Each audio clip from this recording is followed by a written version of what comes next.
사무엘하 24장 10절 한 절 읽도록 하겠습니다. 같이 합독하겠습니다. 다윗이 백성을 조사한 후에 그의 마음에 자책하고 다윗이 여호와께 아뢰되 내가 이 일을 행함으로 큰 죄를 범하였나이다. 여호와여 이제 간구하옵나니 주의 종을 사하여 주옵소서. 내가 심히 미련하게 행하였나이다 하니라. 아멘. 오늘 성경 말씀을 이렇게 읽으면서 한 가지 분명한 것은 있습니다. 뭐냐면 다윗이 하나님 앞에 자신의 죄를 회개하고 있다라고 하는 거죠.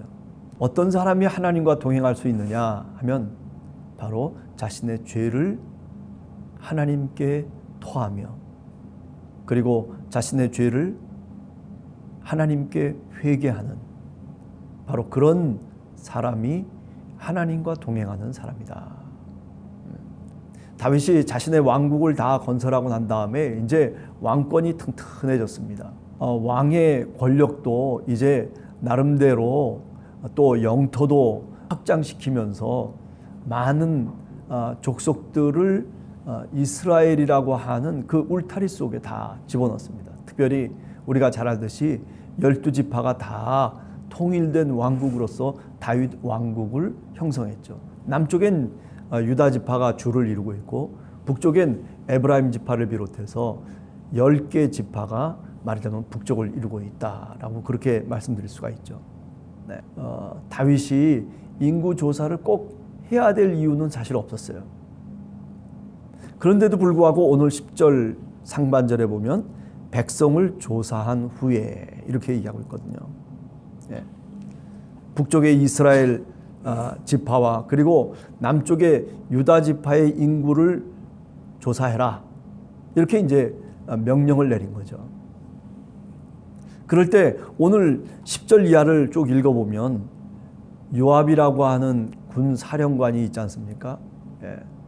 다윗의 약점도 잘 알고 있고 다윗의 장점도 알고 있고 다윗이 말하면 입의 혀처럼 그렇게 행동했던 사람이 이제 요압 장군이라고 얘기할 수 있는데 그 요압 장군이 24장 3절에 보면 내 주 왕은 어찌하여 이런 일을 기뻐하시나이까. 네. 무슨 얘기냐면 인구조사를 해서 백성의 수를 다윗 왕이 자신에게 보고하라고 그렇게 요압에게 이제 말하자면 명령을 내린 거죠. 네. 그런데 요압이 볼 때에도 이건 아니다 생각을 한 거예요. 네. 지금까지 다윗 왕이 하나님을 붙잡고 여기까지 왔는데 그래서 나라를 이렇게 부강하게 만들었는데 이제 와서 하나님이 싫어하는 것을 왜 꼭 해야 되느냐라고 하는 그런 요압의 직언이죠. 네. 그러나 다윗 왕이 그렇게 명령을 했기 때문에 결국 요압은 남과 북을 다니면서 이스라엘 전체에 정말 전쟁할 수 있는 장정이 몇 명이나 되는지 그 인구 조사를 이제 하기 시작하죠. 그래서 그 결과가 이제 나오게 됩니다.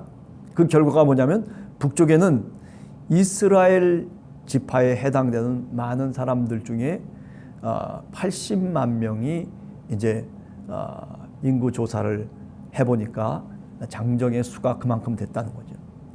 남쪽 유다 같은 경우에는 50만이다 그렇게 얘기를 해요. 합계가 130만 명이에요. 민수기 같은 데를 이렇게 가만히 읽어보면 사실은 이스라엘 지파 수가 훨씬 많거든요. 생각해 보세요. 우리가 24장 9절에 보면 요압이 백성의 수를 왕께 보고하니 곧 이스라엘에게 칼을 빼는 담대한 자가 80만 명, 유다 사람이 50만 명이었더라. 그렇게 얘기하고 있거든요. 이게 인구 비율이 잘 맞지 않는 거예요. 사실은 남쪽의 유다가 인구수가 많았던 것은 틀림없지만은 그러나 이 정도로 차이가 날 정도로 5대 8 정도의 비율은 아니란 말이죠. 그래서 생각해 보세요. 11개 지파가 북쪽에 이스라엘을 이루고 있는데 그런데 남쪽에 이 유다 지파만 50만 명이고 저쪽은 80만 명밖에 안 됩니까? 아니죠. 그러니까 요압이 인구 조사를 하라고 해서 다윗에게 조사한 이 조사조차도 사실은 믿을 만한 조사는 아니다라고 그렇게 우리는 성경을 보면서 해석할 수가 있죠. 네. 그러니까 요압이 하기 싫은 것을 억지로 한 거예요, 사실은요. 네. 왜? 자기 왕인 다윗이 그렇게 조사를 하라고 했기 때문에 조사를 했을 뿐이죠. 그러니까 뭐 성의 없이 사실은 조사를 했다라고도 얘기할 수 있죠. 자, 여튼간에 그런데 이제 문제는 뭐냐면 왜 야훼 하나님께서 진노했느냐라고 하는 거죠. 그죠? 그것은 첫 번째는 뭐냐면은 바로 다윗의 믿음이 부족했다는 거죠. 우리가 사무엘상 14장 6절이라든지 또는 이사야 31장 1절이라든지 그런데 보면 하나님의 어떤 백성들이 적어도 가져야 될 분명한 믿음이 있었어요. 그거는 뭐냐면은 우리가 전쟁에 나가서 승리하고 그리고 하나님이 우리를 구원하는 것은 숫자에 관련된 게 아니라는 거죠. 그죠? 오늘 새벽 기도의 자료에 나와 있듯이 숫자가 많고 적음에 달려 있는 것이 아니다. 그런데 어떻게 됐어요? 다윗은 왠지 자신의 나라 속에서 나에게 충성할 수 있는 그런 장정의 수가 몇 명이나 될까? 만약에 전쟁이 일어나면 그렇다면 군인을 동원해서 확보할 수 있는 그런 숫자가 얼만큼이나 될까? 민병대를 조직해가지고 어떻게 이 군대를 움직여야 될까? 하나님을 더 의지하고 하나님이 나와 함께 하신다라고 하는 그런 믿음의 충만함을 사실은 필요로 했는데도 불구하고 그런데 다윗이 자기 스스로 자신의 세력을 한 번쯤 보고 싶었던 거죠. 네. 또 세금은 얼만큼 거둘 수 있으며 그리고 얼마나 많은 사람들을 부역에 동원할 수 있을까라고 하는 그런 자기 계산이 들어가 있는 거죠. 물론 국가를 운영하면서 사실은 그런 것들이 필요해요. 그러나 여기서 얘기하고 있는 것은 그런 필요를 몰라서 이런 얘기를 하고 있는 게 아니죠. 필요를 몰라서 야훼 하나님께서 진노한 것이 아니에요. 다윗의 마음의 자세 때문에 그런 거죠. 예, 그죠? 마음의 자세. 다시 말하면 선후가 뒤바뀌어 버린 거예요. 예, 다윗이 뭐 하나님을 의지하지 않았겠습니까? 하나님을 의지하죠. 근데 이제 문제는 뭐냐면 선후가 바뀌는 거죠. 우리 주님께서도 제자들에게 그런 말씀을 하셨잖아요. 너희는 먼저 그의 나라와 그의 의를 구하라. 그리하면 이 모든 것을 너희에게 더하실 것이다. 그 말의 뜻은 뭐냐면 신앙이라고 하는 것은 먼저 할 것과 나중에 할 것이 있다는 거예요. 먼저 믿어야 할 것과 나중에 있다는 거예요. 그렇죠? 이 순서가 뒤바뀌어 버리면은 그러면은 열심히 신앙생활하는 것 같은데 사실은 믿음이 성장하지를 못하는 거예요. 네. 우리가 한 해를 지나고 또 새로운 한 해를 우리가 맞이해서 이제 발걸음을 옮겨놓는 그런 시기에 있습니다. 지금까지 우리가 어떻게 선후관계를 맺고서 그리고서 신앙생활을 했느냐라고 하는 것을 우리가 한 번쯤 다시 뒤돌아봐야 돼요. 무엇이 먼저고 무엇이 나중이냐. 한 해를 돌이켜서 다시 한번 뒤돌아보면 내가 정말 이 코로나라고 하는 이 심각한 상황 속에서 나는 이 선과 후가 뒤바뀐 것은 아닌가. 네. 그죠? 사실 우리가 그런 것 때문에 얼마나 염려하는 사람들이 많이 있습니까? 그죠? 네. 신앙생활하면서 먼저 해야 될 것을 우리가 분명히 알고 먼저 행할 수 있는. 그런데 다윗은 그것을 뒤바꿔 놓고 말았다라고 하는 거죠. 네.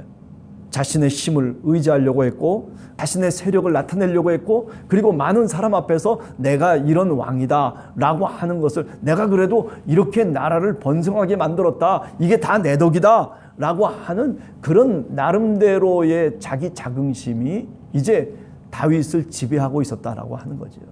자, 10절을 한번 초반을 보시면 다윗이 백성의 인구를 조사한 후에 근데 그 다음에 뭐라고 되어 있어요? 그의 마음에 자책하고 라고 되어 있어요.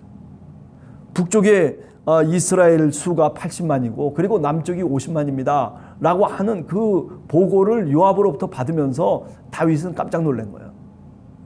아니 이렇게 될 리가 있나. 자기가 예상했던 그런 인구 조사의 그 데이터가 있었을 텐데 그런데 그 데이터와는 다른 이야기를 요압이 얘기하고 있거든요. 아 이거 큰일 났구나. 어떻게 보면 인구 조사를 하러 다니는데 사실은 더 많은 숫자가 나와야 된단 말이죠. 생각해 보세요. 유다 지파 하나와 그리고 11개 지파 수를 생각해 보세요. 만약에 유다 지파가 50만 명이라면, 그렇다면 11개 지파면 적어도 몇백만 명이 나와야 된단 말이에요. 그런데 어떻게 됐어요? 그런데 80만 명밖에 안 나온 거예요. 다시 말하면 요압이 다니면서 인구조사를 했지만은 다른 지파의 모든 사람들이 이 통일 왕국에 참여하고 있지 않다는 것을 비로소 깨닫는 거죠. 내가 하나님 앞에 범죄했구나. 내가 무슨 대단한 왕인 것처럼 내가 대단한 권력과 그리고 내 나름대로의 어떤 영역을 확보하고 있는 것처럼 그렇게 생각했지만은, 그러나 사실 11개 지파, 북쪽의 이스라엘 지파는 사실 다윗에 대해서 탐탁하게 생각하지 않았다는 거죠. 다윗이 위대한 왕이고 다윗이 정말 따라야 될 왕임에도 불구하고, 그런데 지금 이 인구조사의 결과는 이렇단 말이에요. 그런데 반해서 유다는 어때요? 유다의 지파 속에서는 50만 명씩이나 됐어요. 오히려 사실은 그 데이터가 더 어떻게 되면 더 플러스 된 거예요. 그러니까 이 데이터를 보고서 다윗은 깨닫는 거예요. 그래서 어떻게 했어요? 인구조사 후에 마음의 자책을 하면서 오히려 이것 때문에 내가 어떤 존재인지를 비로소 다윗이 깨닫게 됐다는 거죠. 왕국을 건설하고 대단히 튼튼한 왕국인 것처럼 그렇게 자기 자신 스스로 여겨지고, 적어도 나를 위해서 싸울 수 있는 그런 장정들이 몇백만 명이 있을 것이다라고 그렇게 자기 나름대로 스스로 자랑하고 자긍심을 갖고, 그리고 요압에게 명령하면서 데이터를 보고하도록 했는데, 그런데 그 보고의 결과를 보니까 이게 아니더라는 거죠. 그래서 여호와 하나님 앞에 그가 무릎을 꿇습니다. 하나님, 제가 잘못했습니다. 참, 그런 거 보면요, 다윗이 영적으로도 예민한 사람이에요. 어떤 사건을 보고서도 그 속에서 하나님을 깨닫는 사람이에요. 우리가 일평생 살아가면서 어떤 사건이 있는데도 불구하고 내가 죽을 병에 걸렸어요. 내가 또는 어떤 커다란 사건 속에서 헤어나오질 못하는 그런 상황 속에 있어요. 그런데 그 속에서도 하나님을 깨닫지 못하는 사람들이 있어요. 회개하고 그리고 하나님께 나와야 되는데, 그런데 그렇지 않은 사람들이 얼마나 많습니까? 다윗은 이렇게 자신이 실수를 함으로 인해서 금방 하나님께 돌아왔어요. 그래서 오늘 10절을 보면 자책하고 다윗이 여호와께 아뢰되 내가 이 일을 행함으로 큰 죄를 범하였나이다. 자기 자신이 자기를 알죠. 여러분들의 신앙생활 속에서 내가 정말 신앙생활을 잘하고 있다라고 생각하십니까?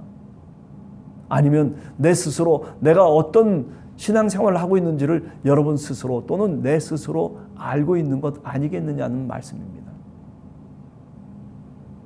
나는 내 신앙생활에 몇 점이나 줄 수 있겠어요? 100점 만점에 적어도 낙제 점수를 넘어설 수 있겠습니까? 아니면은 우등으로 말하자면 점수를 줄 수 있겠습니까?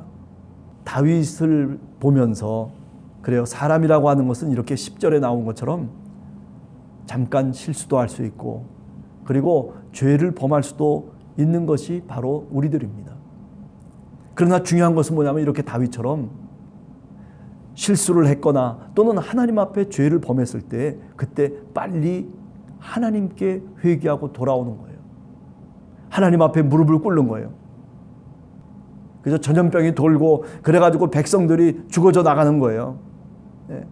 누구의 잘못 때문에 그렇습니까? 바로 이 지도자 다윗의 잘못 때문에 이런 일이 벌어졌어요. 다윗은 있잖아요. 그래요. 다 실수와 죄를 범할 수 있는 다윗이었어요. 그러나 자신이 이렇게 인구조사를 한 다음에 이것이 하나님의 뜻이 아니로구나. 내가 정말 실수했구나.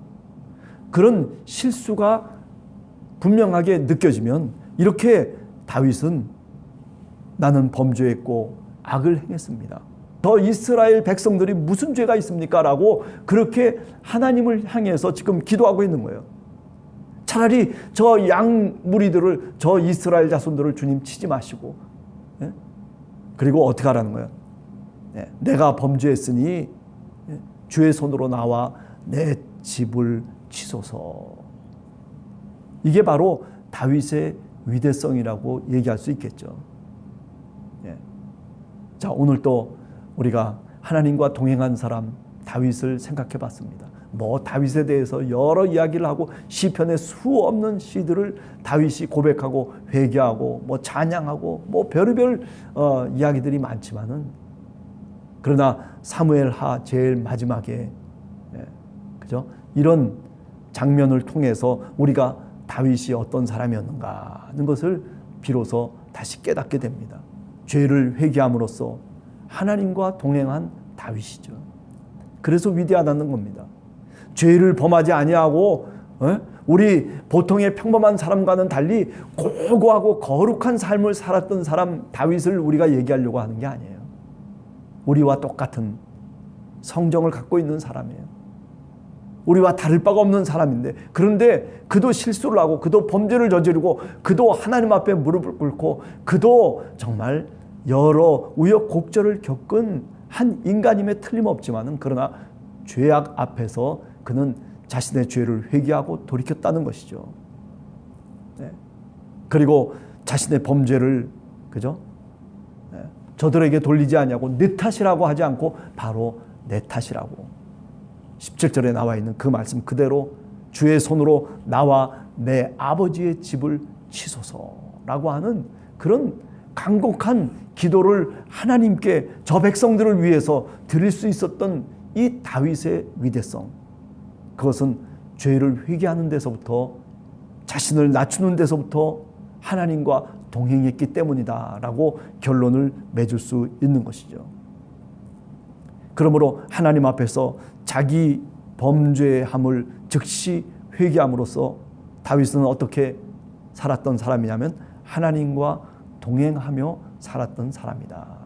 여러분과 저도 그죠? 올 한 해 동안 이렇게 하나님과 동행하기를 원합니다. 그러기 위해서는 우리가 어떤 일이 있을 때 또는 어떤 사건 속에서 우리는 늘 우리 자신을 한번 돌이켜보고 우리가 범죄한 것을 주님 앞에 용서를 구하며 그리고 돌이킬 수 있는, 회개할 수 있는 그런 마음가짐을 갖고 한 해를 출발한다면 하나님께서 우리와 함께 동행하실 것입니다. 우리 함께하는 교회 성도들 하나님과 동행하는 그런 다윗과 같은 귀한 은혜들이 한 해 동안 넘쳐나기를 간절히 축원합니다. 같이 기도하겠습니다.